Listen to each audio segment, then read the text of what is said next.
Hello students, hi. Welcome back to my channel Albatross tutorials.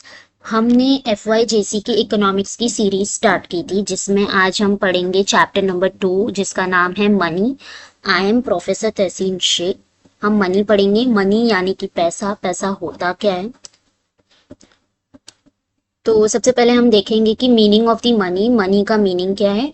A current medium of exchange in the form of coins, bank notes collectively is known as money. यानी कि अगर coin में या bank notes में या कोई भी चीजों में हम कोई भी चीज एक्सचेंज करते हैं तो उसे हम क्या बोलते हैं? मनी बोलते हैं। जैसे कि बार्टर सिस्टम। बार्टर सिस्टम क्या होता है कि हम गुड्स के बदले गुड्स एक्सचेंज करते हैं, यानी कि गुड्स के बदले गुड्स देना, कोई चीज के बदले चीज देना, पानी के बदले पानी देना, या ऐसा कोई, तो उसे हम बार्टर सिस्टम कहते हैं। अभी इसके अंदर आता है कि बार्टर सिस्टम में बहुत सारे ना डिफिकल्टीज आती है। सबसे पहला होता है problem of double considering wants. Double considering wants क्या होता है कि अभी जैसे मुझे खाना चाहिए, फिश चाहिए, लेकिन मुझे उसे डबल देना पड़ेगा। जैसे गेहूं या चावल मैं अगर उसे दे रही हूँ तो मुझे उसे डबल देना पड़ेगा। बार्टर सिस्टम का मतलब यही होता है कि हम किसी को अपनी कोई चीज लेने के बदले डबल प्रोवाइड करें। Lack of common measures value. Common measures value क्या होता है कि हम उसको मेजर्स नहीं कर सकते। अगर वो फिश 1 kg का है तो उसके बदले हम डबल राइस दे रहे हैं, 4 kg राइस दे रहे हैं, या 2 गोनीज ऑफ राइस दे रहे, तो हम उसे मेजर्स नहीं कर सकते कि वो कितना होगा। Difficulty in storage of goods. हमारे पास बहुत सारे गुड्स हो जाते हैं जिसकी वजह से हमें स्टोरेज करने में भी बहुत सारे प्रॉब्लम्स आते हैं, डिफिकल्टीज होते हैं।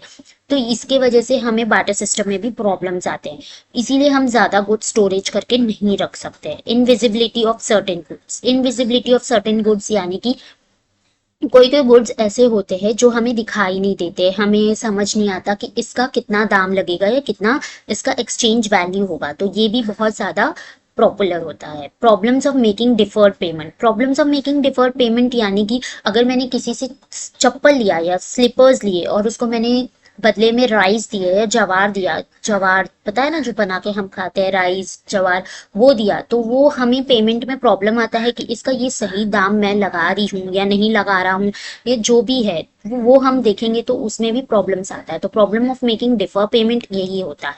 नेक्स्ट है हमारा डेफिनेशन ऑफ मनी। यानी कि जो प्रोफेसर काउथर है वो मनी का डेफिनेशन क्या देते हैं? Money is anything that is generally acceptable and a mean of exchange at the same time act as a measure of store of value। यानी कि जो भी हम चीजें अपने पास स्टोर करके रखे, अगर मनी उसको एक्सचेंज करता है या हम पैसे देकर कोई चीज खरीदते हैं तो वो exchange of value. Exchange of value का मतलब ही होता है मनी। प्रोफेसर वॉकर क्या बोलते हैं कि money is what money does. यानी कि मनी वो होता है जो मनी बनाता है या और ज्यादा पैसे कमाने के लिए होता है, उसे कहते हैं। अभी नेक्स्ट है हमारा टाइप्स ऑफ मनी। ये चैप्टर बहुत शॉर्ट है, बहुत सिंपल है, तो ज्यादा इस पे स्ट्रेस लेने की जरूरत नहीं है। हमारे अलग अलग टाइप्स ऑफ मनी होते हैं। तो सबसे पहला है एनिमल मनी। एनिमल मनी यानी कि exchange of animal, cow, sheep, goats, जैसे कि हम बार्टर सिस्टम में यूज करते हैं। बार्टर सिस्टम में कैसा होता है कि पैसे नहीं देते, हम चीज के बदले चीज देते हैं, यानी कि तुम ये चीज लो, मुझे वो चीज दो, वैसा। तो जब हम काउ शीप एक दूसरे के साथ एक्सचेंज करते हैं तो उसे एनिमल मनी बोलते हैं। कमोडिटी मनी क्या होता है कि वो जो क्लाइमेट कंडीशन के ऊपर होता है। अभी जैसे रेनी सीजन में कैसा होता है, हमें अम्ब्रेला की जरूरत पड़ती है, तो हम क्या करते हैं? पैसे देके अम्ब्रेला लेते हैं। लेकिन बार्टर सिस्टम में हम क्या करते हैं? कमोडिटी मनी यानी कि कल्चर एनिमल स्किन को हम राई, ग्रेन, सॉल्ट, ये सब चीजें देख के हम उसके बदले कोई और चीज लेते हैं, उसे कहते हैं। फिर हमारा आया है मेटेलिक मनी। मेटेलिक मनी क्या होता है? जैसे गोल्ड, सिल्वर या कॉपर, ये सारी चीजें हम देकर फिर हम लेने लग गए उनसे सामान, कि हमने आपको पैसे दिए, आप हमें ये सामान दीजिए, तो ये आया था मेटेलिक मनी। फिर मेटेलिक कॉइन्स आए, यानी कि उनको जो मेटेलिक चीजें हैं उनको कॉइन्स में, टोकन्स में शेप करके, स्मॉल स्मॉल पीसेस करके फिर हम उन्हें सेल आउट करने लगे, उन्हें देने लगे कि ये हम एज अ मनी यूज करेंगे। फिर है हमारा paper money. As you all know कि पेपर मनी क्या होता है कि जो हम यूज करते हैं जिसके ऊपर गांधी जी की फोटो बनी होती है, उसे हम कहते हैं पेपर मनी। फिर आता है बैंक मनी और क्रेडिट मनी। बैंक मनी और क्रेडिट मनी क्या होता है कि जो हम बैंक में पैसे रखते हैं, जो ऑनलाइन ट्रांसफर करते हैं, जी पे वगैरह वगैरह। तो क्रेडिट मनी यानी कि क्रेडिट कार्ड जो हमें bank debit card credit card issues करती है, जहां पर आप पिक्चर्स देख सकते हैं डेबिट कार्ड का या क्रेडिट कार्ड जो हमें इशू करती है बैंक, उसे हम कहते हैं बैंक मनी। प्लास्टिक मनी तो एज यू नो कि प्लास्टिक मनी क्या होता है, जो क्रेडिट कार्ड या डेबिट कार्ड होता है, एज यू नो कि उसे हम प्लास्टिक मनी कहते हैं। फिर आता है हमारा इलेक्ट्रॉनिक मनी। इलेक्ट्रॉनिक मनी यानी कि हम बिट पॉइंट्स, पेटीएम, जी पे, गूगल पे, फोन पे, ये सारी चीजें हम यूज करते हैं, या फिर पेपाल वगैरह हम यूज करते हैं, उसे इलेक्ट्रॉनिक मनी बोलते हैं। इन सिंपल लैंग्वेज पहला हमारा आता है एनिमल मनी, यानी कि जो हम एक दूसरे के साथ काउ शीप वगैरह एक्सचेंज करते हैं। नेक्स्ट है हमारा कमोडिटी मनी, यानी कि क्लाइमेट कंडीशंस के ऊपर हम उसके कल्चर के हिसाब से हम क्या करते हैं, गुड्स को एक्सचेंज करते हैं। फिर हमारा मेटेलिक मनी आया, यानी कि गोल्ड, सिल्वर, कॉपर, ये सारी मेटेलिक चीजें हम देकर हम चीजें खरीदते थे। फिर मेटेलिक कॉइन्स आया, यानी कि हम उन मेटेलिक चीजों को कॉइन्स में कन्वर्ट करके उन्हें हम बेचते थे, उनसे हम चीजें खरीदते थे। फिर पेपर मनी आया, जो कि हम यूज नेचुरली करते हैं। फिर बैंक मनी और क्रेडिट मनी, यानी कि बैंक में जो हम पैसे रखते हैं, और plastic money as a credit card debit card हम यूज करते हैं, और इलेक्ट्रॉनिक मनी यानी कि जो हम बैंक में जी पे, फोन पे, बिटकॉइंस, पेपाल के जरिए यूज करते हैं। तो ये हमारा था टाइप्स ऑफ मनी। फिर हम आता है qualities of money. Qualities of money मतलब अभी बहुत सारे मनी के तो टाइप्स हमने देखे, उनमें कई तरीकों के क्वालिटीज भी होते हैं। कोई अच्छा क्वालिटी का होता है चीज, कोई बुरा क्वालिटी का चीज होता है। उसी तरह हम मनी में भी क्वालिटीज देखते हैं। जनरल एक्सेप्टेबिलिटी पहला पॉइंट है हमारा, general acceptability. Anything which is used as money must be easily accepted by all for exchange purpose। यानी कि जैसे हम बार्टर सिस्टम में यूज करते थे ना, वैसे ही हम यहाँ भी यूज करेंगे। हम कोई भी चीजें है ना एक्सचेंज करते हैं, लेकिन वो मनी से भी ज्यादा कीमती होता है, तो उसे हम क्या करेंगे, मनी की तरह यूज करेंगे। सेकेंड है हमारा डिविजिबिलिटी। डिविजिबिलिटी में क्या है, money should be easily divisible into smaller denominations to facilitate smaller transaction. यानी कि हमारा क्या करना चाहिए, मनी हमें हमारा दिखना चाहिए कि वो हम यूज कर रहे हैं। थर्ड है हमारा कॉग्निलाइजिबिलिटी। कॉग्निलाइजिबिलिटी क्या होता है, money must be easily recognize, यानी कि हमारा मनी अच्छी तरह से पहचान में आना चाहिए। It should have certain distinct mark so as to avoid confusions and receiving persons. अभी आपने तो पीके पिक्चर देखा ही होगा। पीके पिक्चर में वो जब उस पर्स में से पैसे निकालता है जिसपे गांधी जी बने होते हैं, तो वो देता है, तो उसे क्या लगता है कि जिस भी गांधी जी जिस पर भी बने होंगे, वो सभी चीजें से मैं गाजर खरीद सकता हूँ, खाने की चीजें खरीद सकता हूँ। पर ऐसा नहीं होता है। वो बहुत सारी गांधी जी की फोटोज वगैरह कलेक्ट करता है, लेकिन वो जाके दुकान वाले को देता है, तो दुकान वाला नहीं लेता है, क्योंकि वो अच्छे से रिकॉग्नाइज नहीं होता है। वो ड्यूरेबिलिटी यानी कि उसकी नोट्स या कॉइन्स जो भी है हमारा, उसका अच्छी तरीके से क्या होता है, उसका मान्यता नहीं रहता। तो फिर उसके बाद क्या करता है, वो गांधी जी की एक स्पेसिफिक नोट वाला पैसा देता है, तब उसे समझ में आता है कि ये गांधी जी एक ही पेपर पे वर्क करते हैं, और बाकी चीजों पे जिन गांधी जी की फोटो है वो कोई यूज की नहीं है। तो वो कॉग्निनेबिलिटी यानी कि उसका वैल्यू होना जरूरी है। पोर्टेबिलिटी क्या होता है, it should be easy to carry from one place to another place. As you all know we are using the paper money. Paper money हम यूज करते हैं, तो क्या होता है, one place to another place का हम कैरी इजीली कर सकते हैं। कोई भी डिफिकल्टीज नहीं होती है, कोई भी एक्सपेंस पे नहीं करना पड़ता है, कोई भी भारी चीजें हम उठानी नहीं पड़ती, हम इजीली एक जगह से दूसरी जगह लेके जा सकते हैं। होमोजेनिटी हमारा 6th पॉइंट है, होमोजेनिटी। होमोजेनिटी में क्या है, money of a particular denominations must be homogeneous और आइडेंटिकल इन इट्स फीचर्स। अभी देखो कैसा होता है कि मनी जो हमारा है वो आइडेंटिकल होना चाहिए।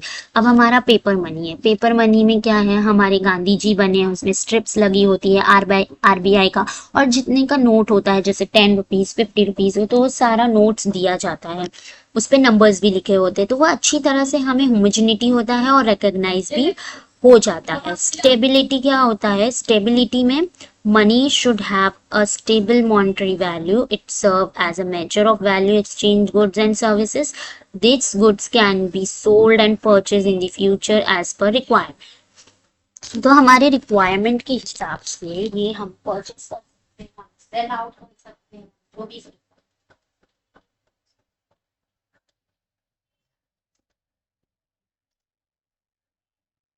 स्टेबिलिटी हमें यही बताता है कि हम फ्यूचर में अगर हमें किसी भी चीज की जरूरत है, हमें रिक्वायरमेंट है, हम क्या कर सकते हैं, हम उस चीज को सेल कर सकते हैं। अभी हम कुछ दुकान में लेके सैंडविच के लिए क्या करते हैं, पैसे लेते हैं, पैसे लेके जाते हैं, जिसके कारण फोटो बनी होती है, वो ड्यूरेबिलिटी है, यानी कि वो अच्छे से हम रिकॉग्नाइज कर सकते हैं। इसी मनी का भी क्वालिटी होना बहुत जरूरी है। अभी मनी को हम अच्छी तरीके से रिकॉग्नाइज नहीं कर पाएंगे, हम चीजें मनी को नहीं देख पाएंगे, तो क्या होगा, वो रिकॉग्नाइज नहीं होगा, हमें पता नहीं चलेगा कि यही पैसा है या नहीं, जैसे कि उस पीछे पिक्चर में शो किया गया है। अब नेक्स्ट है हमारा फंक्शंस ऑफ मनी। अलग अलग टाइप्स के फंक्शंस होते हैं, मनी अलग अलग टाइप्स के यूज करते हैं। पहला है हमारा प्राइमरी फंक्शंस। प्राइमरी फंक्शंस में हमारा क्या आता है, मीडियम ऑफ एक्सचेंज और measures of value. Medium of exchange क्या है, any commodity can be purchase और सोल्ड फॉर मनी, यानी कि कोई भी कमोडिटी हम ले सकते हैं, कोई भी चीज हम ले सकते हैं, सॉरी, कोई भी चीज हम ले सकते हैं जो हम बेच सके, हम परचेज कर सके, हम सोल्ड कर सके, कोई भी हम चीजें सोल्ड या परचेज करते हैं। अभी अगर मैं इसका एग्जाम्पल दूं आपको, सो फॉर एग्जाम्पल मैंने कोई कपड़ा खरीदा और उस कपड़े को मैंने पैसों में खरीदा और उसको जाके बेच दिया, तो वो हम मेरा हो गया medium of exchange. Measures of value क्या होता है, different currency are use to express the value of commodity in different countries.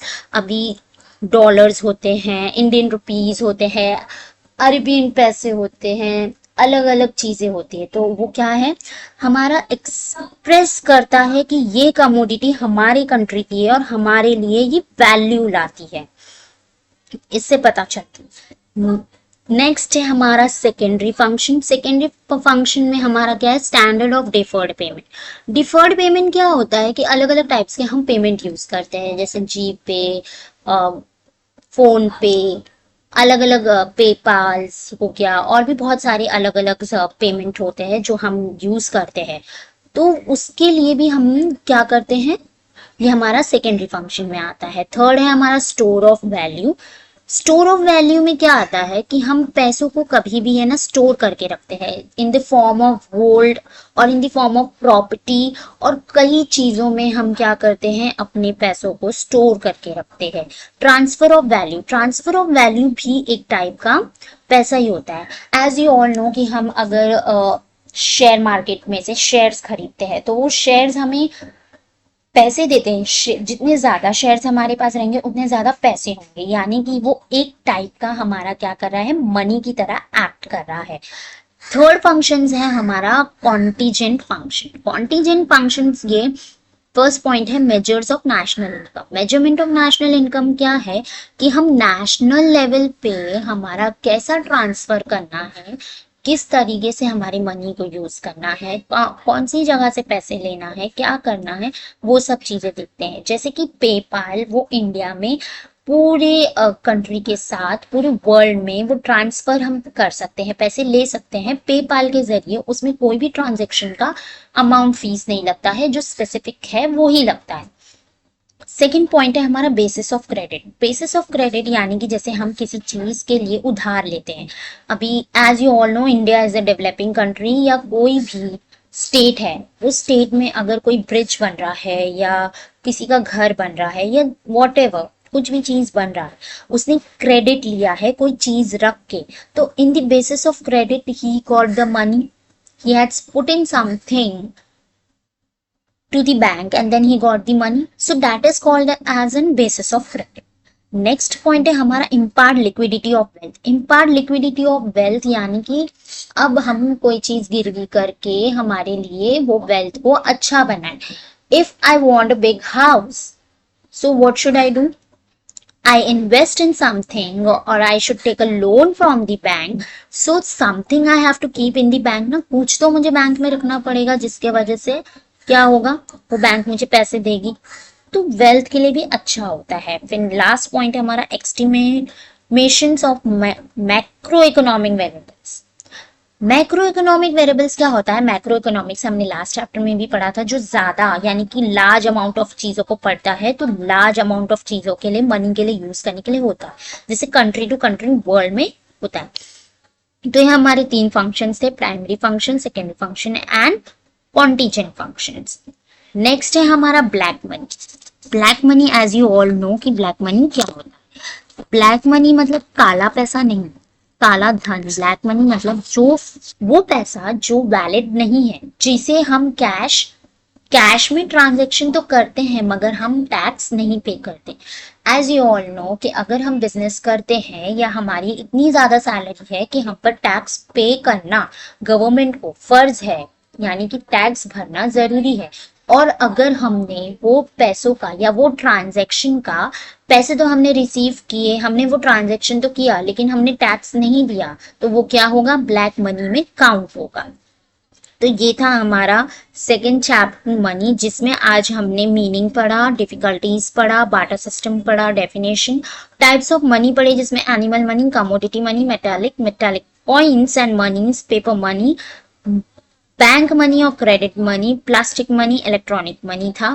Qualities of money था, जिसमें general acceptability, divisibility, durability, cognizability, portability, homogeneity, stability था। फिर हमने फंक्शंस ऑफ मनी देखा, जिसमें प्राइमरी फंक्शंस थे, जिसमें दो टाइप्स थे, medium of exchange, measures of value. फिर हमने सेकेंडरी फंक्शंस देखा, जिसमें तीन टाइप्स थे, standard of deferred payment, store of value, transfer of value. फिर हमने कॉन्टीजेंट फंक्शन देखे, जिसमें measures of national income, basis of credit, impart liquidity to wealth, estimations of macro economic variables. फिर हमने ब्लैक मनी देखा कि black money होता क्या है। स्टूडेंट्स, अगर आपको कोई भी डाउट हो या कोई भी प्रॉब्लम्स हो तो आप प्लीज कमेंट बॉक्स में कमेंट करो, और मेरा वीडियो आपको कैसा लगा, अगर इसमें क्या चीज की कमी है और ज्यादा एग्जाम्पल्स चाहिए या क्या कमी है, वो आप प्लीज कमेंट करके बताइए। मेरे चैनल को सब्सक्राइब, लाइक करें। Thank you students so much.